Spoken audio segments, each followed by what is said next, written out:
मुअज़्ज़िज़ नाज़रीन अस्सलाम वालेकुम दोस्तों, आज की ये वीडियो आप सब देखिएगा।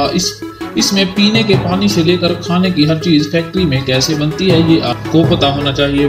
दोस्तों अगर आपने ये वीडियो पूरी देख ली तो आपके नॉलेज में कई गुना तक इजाफा हो जाएगा। दोस्तों हमने ये वीडियो बहुत मेहनत से बनाई है, तो चलिए वीडियो को शुरू करते हैं। दोस्तों आप मार्केट से मिलने वाले घी को इस्तेमाल करते हैं, क्या आपको पता है ये फैक्ट्री में कैसे बनाया जाता है? दोस्तों ये तो सबको पता है कि देसी घी हम सब के लिए फायदेमंद है, लेकिन देसी घी महंगा है, इसलिए लोग देसी घी बहुत कम इस्तेमाल करते हैं और तरह तरह के वनस्पति घी खाना बनाने के लिए इस्तेमाल करते हैं। लेकिन दोस्तों ये घी फैक्ट्री में बनता कैसे है जानते हैं। दोस्तों डालडा वनस्पति घी कई तरह के दरख्तों से बनाया जाता है, ये फिर नारियल के दरख्त से भी, लेकिन ज्यादातर डालडा वनस्पति पाम ट्री से हासिल किया जाता है, इसलिए इस पर पाम ट्री का फोटो भी प्रिंट होता है। दोस्तों घी बनाने के लिए सबसे पहले पाम ट्री के बीज का ऑयल निकाला जाता है, फिर इस ऑयल को इन मशीनों में फिल्टर किया जाता है, जिस ऑयल के अंदर सारा अज़ा खत्म हो जाते हैं। फिर इस ऑयल को बहुत बड़ी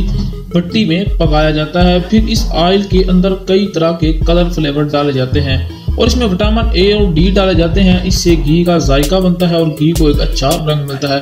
दोस्तों विटामिन ए और डी हमारे जिस्म को फायदा पहुंचाते हैं।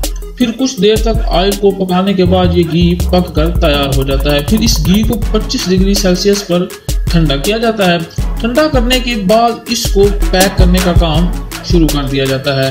इस तरह ये फैक्ट्री में डालडा घी तैयार किया जाता है और कुछ कंपनियां ज्यादा मुनाफा कमाने के लिए मोम को मिला देती हैं और या जानवरों की चर्बी को भी इसमें मिला देती हैं, जिससे कंपनी को काफी फायदा होता है। इसलिए किसी भी कंपनी का सस्ता घी ना खरीदिए। वाटर मैन्युफैक्चरिंग, दोस्तों क्या आपको पता है फैक्ट्री में नेस्ले जैसे प्रोडक्ट कैसे बनाए जाते हैं? दोस्तों नेस्ले जैसे प्रोडक्ट को फैक्ट्री में बनाने के लिए पानी को अलग अलग सोर्सेज से जैसे ग्राउंड वाटर और नदी से पानी उठाना इकट्ठा करके फैक्ट्री में लाया जाता है और पानी को फिल्टराइजेशन किया जाता है, जिससे पानी में मौजूद माइक्रो बैक्टीरिया मर जाते हैं। इसके बाद कार्बन फिल्ट्रेशन के स्टेप से गुजारा जाता है, जिससे पानी के अंदर से रेत और धूल के ज़रात निकल जाते हैं। फिर पानी को रिवर्स ओसिस जहाँ पानी के अंदर से नमक और मिनरल को निकाल लिया जाता है, फिर पानी को मिनरलाइजेशन किया जाता है। इस प्रोसेस के दौरान इसमें पोटाशियम और मैग्नीशियम जैसे कई प्रोडक्ट डाले जाते हैं, इससे पानी काफी ज्यादा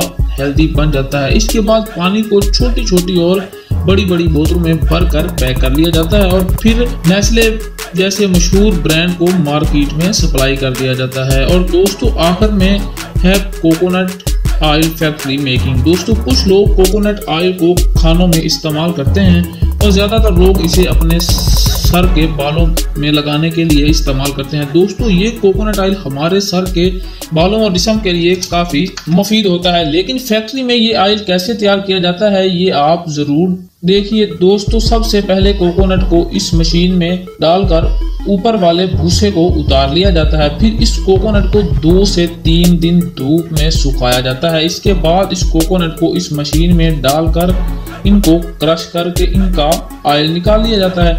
इसके बाद कोकोनट ऑयल को शीशियों में भरकर पैक कर लिया जाता है।